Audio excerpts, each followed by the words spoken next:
One of the key battlegrounds in the U.S.-China rivalry, Panama, has made headlines recently with new developments. Earlier, Hong Kong's richest man, Li Ka-shing, became a focus of international attention after facing heavy pressure from the Chinese Communist Party. He sold his ports in Panama to the U.S. investment firm BlackRock. Panama's government recently stated that it might revoke the operating rights due to alleged contract violations by Li's company. According to reports from AFP and Bloomberg, Panama's Comptroller General's office released a report stating that the Panama Ports Company, a subsidiary of Li's Chongqing Group, had violated several contractual procedures when renewing its operating rights for 25 years in 2021. The company also hired a series of tax-exempt contractors to reduce the payments it owed to the Panamanian government, violating the agreement to share 10% of its net profits. Additionally, a 2003 tax decision helped the company to avoid paying $850 million in taxes, and it still owes Panama $300 million. Panama's authorities have stated that they will prosecute the officials who approved the contract renewal and have submitted the audit filings to the Maritime Department. Legal experts believe that if the Comptroller General confirms that the renewal violated procedures, or if the Panamanian Supreme Court declares the contract unconstitutional, the operating rights could be revoked. Panamanian President José Raúl Mulino has reiterated that the government will not negotiate with China now or in the future. He stressed that Panama is distancing itself from the Belt and Road Initiative and that the sale of Panama Canal port concessions is still ongoing. In early February, Mulino had announced that the Panamanian embassy in Beijing had informed China of Panama's decision to withdraw from the Belt and Road Initiative, effective in 90 days. He emphasized that this decision would not change. Mulino also said that this decision was based on the fact that the Belt and Road Initiative is more of a fantasy than reality. He added that the Belt and Road Initiative hasn't made any progress and that his government will keep its distance from it. Mulino also confirmed that the sale of the Panama Canal port concessions by Li Ka-shing's company to a group led by the U.S. firm BlackRock is still moving forward. However, Mulino revealed that since the sale is not yet finalized, the Panamanian government does not have enough documentation, financial, or legal information at this stage. Meanwhile, the U.S. government has shown unparalleled determination. On April 8th, U.S. Secretary of Defense Pete Hegseth, during a visit to Panama, stated that the U.S. would reclaim influence over the Panama Canal from the CCP. He emphasized that China should not be allowed to use its business relationships in Panama to engage in espionage and weaponize the canal. Let's briefly review the pressure the CCP applied on Li Ka-shing after he sold the ports. On March 4th, Chongqing Holdings announced its plan to sell port assets in 43 countries, including 90% of the shares and operating control of the Balboa and Cristobal ports at both ends of the Panama Canal. The sale is going to a consortium led by the U.S. asset management company BlackRock for $22.8 billion. Pete Hegseth delivered a speech at a dock funded by the U.S. in Panama City, stating that the U.S. administration will work with Panama to reclaim control of the Panama Canal from the influence of the CCP. From March 13th to the 21st, the CCP-controlled Hong Kong newspaper Da Kong Bao published 4 commentaries sharply criticizing Li Ka-shing.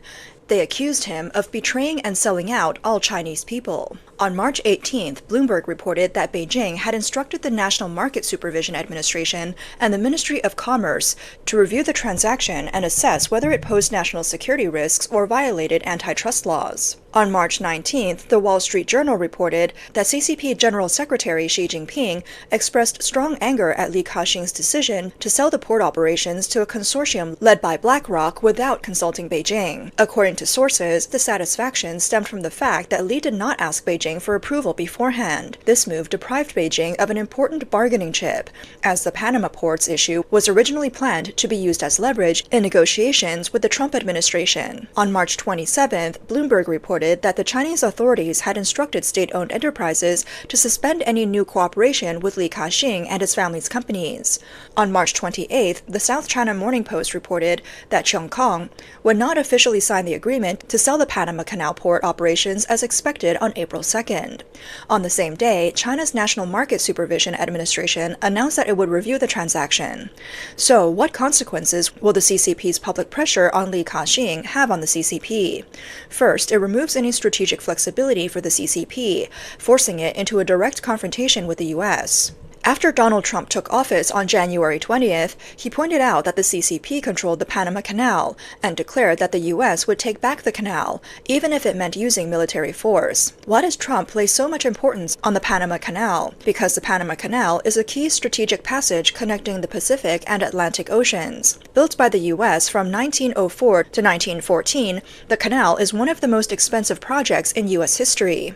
Not only did it cost vast amounts of money, but 38,000 American workers also died while constructing it. In 1977, the United States and Panama signed the Treaty on the Permanent Neutrality and Operation of the Panama Canal. After a period of joint administration, the U.S. officially handed over control of the Panama Canal to the Panamanian government in 1999. The Panama Canal plays a crucial role in the U.S. economy and national security. It is vital for the quick deployment of U.S. commercial ships and warships from the Atlantic to the Pacific. The U.S. is the canal's top user, with over 70% of the cargo transiting the canal going to or coming from U.S. ports. In 1997, Chongkong, a company owned by Hong Kong's Li Ka-shing, obtained the operating concession for the ports at both ends of the Panama Canal. In 2021, Chongkong renewed the concession for another 25 years, until 2047, in accordance with the automatic renewal clause of the contract. In 2017, Panama severed its ties with Taiwan and established diplomatic relations with the CCP. Over the past 8 years, more than 40 Chinese companies have set up operations in Panama, covering various sectors such as infrastructure, shipping, finance, telecommunications, and logistics.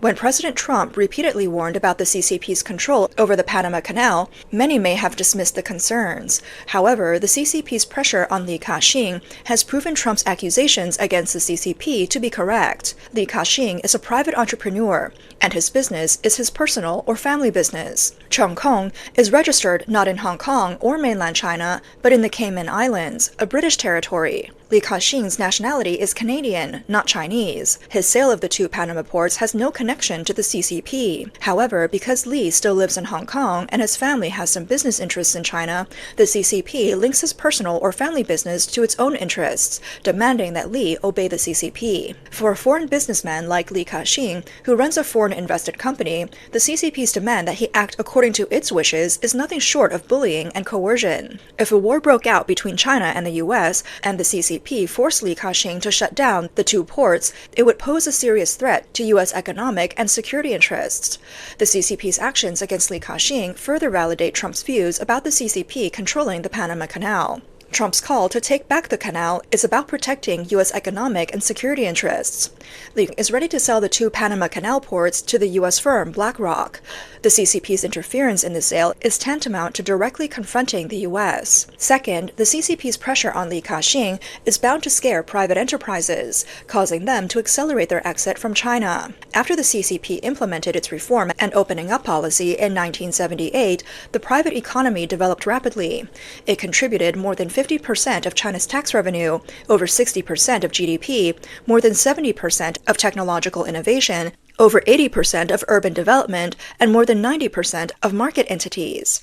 However, since the CCP's 19th National Congress in 2017, the CCP has repeatedly emphasized that the party leads everything. It advocated for state control, retreat of private enterprises, and with the party's role in resource allocation becoming increasingly dominant. At the autumn 2019 Mo Ganshan closed-door seminar, Cai Xiaopeng, a former representative of the National Federation of Industry and Commerce, said, "Do you think private enterprises are doing well? I don't think so. I have two groups with more than 2,000 private entrepreneurs, and not one says things are good." In August 2020, the CCP imposed 3 red lines regulatory requirements on China's real estate companies regarding debt risks, leading to financial difficulties for many real estate firms. More than 30 large real estate companies, including Evergrande, Country Garden, and Greentown, faced financial collapse.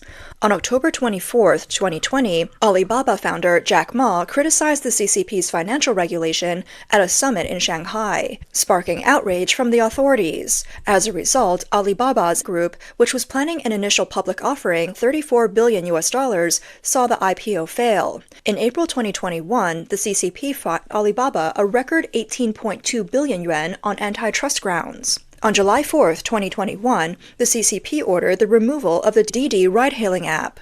Under immense pressure from the CCP, Didi was forced to delist from the New York Stock Exchange on June 10, 2022. In just 1 year, from its listing to its delisting, Didi lost 380 billion yuan in market value. The CCP's sudden crackdown on the technology sector in 2021 led to some of China's most well-known private enterprises losing trillions of dollars in market value. On July 24, 2021, the CCP's double reduction ban caused the once booming Chinese education sector to lose hundreds of billions of dollars in market value almost overnight. In recent years, many private entrepreneurs have had their assets seized by the CCP. Some have been imprisoned, such as Sun Dawu, the founder of Hebei Dawu Group. In 2023, China's economy faced a crisis, with crashes in the stock market, foreign exchange market, real estate market, and bond market. In 2024, the CCP implemented various measures to stimulate the economy, but the results were minimal. By 2025, facing a dire economic situation, the CCP was forced to turn to private entrepreneurs for help once again. On February 17th, the CCP held a meeting with private entrepreneurs, and on March 4th, state-run media published a lengthy article praising Xi Jinping, titled, "I have always supported private enterprises." However, just as the CCP was trying to court private entrepreneurs, news broke that the CCP was launching a major crackdown on private entrepreneur Li Ka-shing. The CCP's intentions were clear. Private entrepreneurs under CCP rule must report all major transactions to the CCP. If the CCP agrees, the transaction can go ahead. If the CCP disagrees, the deal would fall through. If an entrepreneur persists in a transaction, the CCP's sanctions could be imposed at any time. In short, private entrepreneurs must listen to the party. If they cooperate, things can be negotiated. If they don't, they will not have a good outcome. This understanding of the CCP's power economy led Li Ka-shing to gradually withdraw from China after Xi Jinping came to power. Today, over 80% of Li's income comes from overseas markets in the UK, Canada, and Australia. The CCP's pressure on Li Ka-shing will only erode private entrepreneurs' confidence in the CCP, causing them to desperately seek ways to escape and avoid trouble. Third, the CCP's bully-like tactics against Li Ka-shing serve as the best shock education for foreign investors. Li Ka-shing's target buyer for the port transaction is the U.S.-based BlackRock Group. According to insiders, BlackRock has deep ties with Chinese companies. It's the largest U.S. shareholder of Tencent, Alibaba, China Ping An Insurance, Xiaomi, and NetEase. It is also the largest foreign shareholder of China Construction Bank and Meituan. BlackRock had once been considered an old friend of the CCP. During the CCP's strict zero-COVID policies in 2021, BlackRock was still expanding its investments in China. However, due to the deteriorating business environment in China, BlackRock began to consider withdrawing from the Chinese market in 2024. According to a Bloomberg report in January 2024, BlackRock plans to sell a commercial building it bought in a prime location in Shanghai in 2028 at a 30% discount from its original price. Bloomberg reported in September 2024 that BlackRock's chief investment officer for Asia Pacific, Hamish McDonald, stated that China is no longer a consideration for the company's investment portfolio. Despite numerous measures by the CCP central bank, these efforts have failed to restore global investor confidence. Additionally, both the offshore and domestic markets have seen a lack of buyers entering China. Therefore, BlackRock will first consider markets in Australia, Japan, and Singapore because clients are focusing on the Asia Pacific market, seeking to diversify their global investment portfolios, and are not expecting additional risks. In 2024, foreign capital saw a net outflow of $168 billion from China, a historic record. Foreign direct investment in China was only $4.5 billion, the lowest since 1992.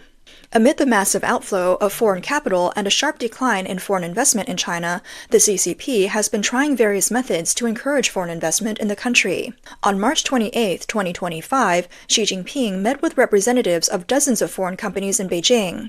In his speech, Xi stated that China is an ideal, safe, and proactive investment destination for foreign companies. He expressed hope that foreign businesses would put aside their concerns, strengthen their confidence, and feel assured to invest in China, sharing in China's development opportunities. However, on the same day Xi delivered his speech, China's State Administration for Market Regulation announced that it would review the transaction between Li Ka-shing and BlackRock. For Hong Kong's wealthy elite, the CCP's actions against Li Ka-shing will destroy any remaining illusions they may have had about the CCP. Li Ka-shing has always been a notable capitalist in Hong Kong society. Not only is he the wealthiest person, but he also tends to act ahead of other Hong Kong business figures. His moves are often seen as reliable indicators of political and economic trends. In 2024, Li Ka-shing launched a half-price sale of the Dongguan Haiyi Garden. Although real estate profits can be substantial, selling properties at half price means there's little to no profit. It's essentially a better option than writing off bad debts. Li Ka-shing's move shocked the industry. A seasoned real estate agent claimed that regardless of the sales strategy, any property sold at half price reflects the developer's lack of confidence in the future market, as they would rather take drastic measures now. This would also significantly impact the bank's mortgage appraisals and affect other properties. If the outlook for the market wasn't so bleak, such a move would never be made impulsively. Now, with the CCP forcibly intervening in Li Ka-shing's transaction with BlackRock, it not only proves Li's correct judgment of the CCP, but will undoubtedly accelerate the departure of BlackRock and similar foreign companies from China, leading foreign capital to flow to other countries and regions. The CCP's crackdown on Li Ka-shing is inevitable. It's a clear demonstration of the CCP's policy of the party leads everything, which was a major factor in the economic collapse under Mao Zedong's leadership. A market economy relies on the market to play a decisive role in resource allocation. What the CCP is implementing today is not a market economy, but a power economy, where party power controls resource allocation, not the market. The CCP's suppression of Li Ka-shing marks the beginning of a point of no return in its direct confrontation with the United States. This has been evident in recent developments. Since the start of the trade war under President Trump, over 70 countries have actively responded to the U.S., expressing their willingness to lower or even eliminate tariffs to resolve their disputes with the U.S. But the CCP has taken the opposite approach. On April 7th, President Trump posted that if the CCP does not remove the retaliatory 34% tariffs by April 8th, the U.S. would impose an additional 50% tariff on April 9th and would reject all negotiation requests from Beijing. This is indeed what has come to pass. With this 50% increase, the cumulative tariff on Chinese goods has reached 104%, significantly affecting China's exports to the U.S. In a press conference on April 8th, Chinese Foreign Ministry spokesperson Lin Jian declared that China was not afraid of trouble and stated that if the U.S. insisted on continuing the tariff and trade war, China would fight to the end. This kind of rhetoric was seen as an escalation during the previous trade war under Trump's first term. On April 8th, a WeChat public account linked to the CCP published an article threatening to use 6 major countermeasures against the U.S., including imposing additional tariffs on agricultural products, banning U.S. poultry imports, banning U.S. movies, restricting U.S. service trade, conducting antitrust investigations on American companies, and suspending cooperation on fentanyl. However, China's exports to the U.S. far exceed its imports, and these so-called countermeasures are seen as helping itself more than hurting the enemy. The threat to suspend fentanyl cooperation is like adding fuel to the fire. The initial cause of Trump's first tariff hike after returning to office was China's fentanyl exports to the U.S., which have caused tens of thousands of deaths annually. Most of the fentanyl entering the U.S. originates from China. During Trump's first term, the CCP had promised to control fentanyl, but internal sources indicated that the CCP secretly encouraged the production of more fentanyl. Both parties in the U.S. accused China of waging a modern opium war against China. In response to the CCP's attitude toward direct confrontation with the U.S., internet users are celebrating jubilantly, with many commenting, "The CCP must stand by its word this time. It must go all the way. Don't disappoint the countless people who are waiting for your end. Please."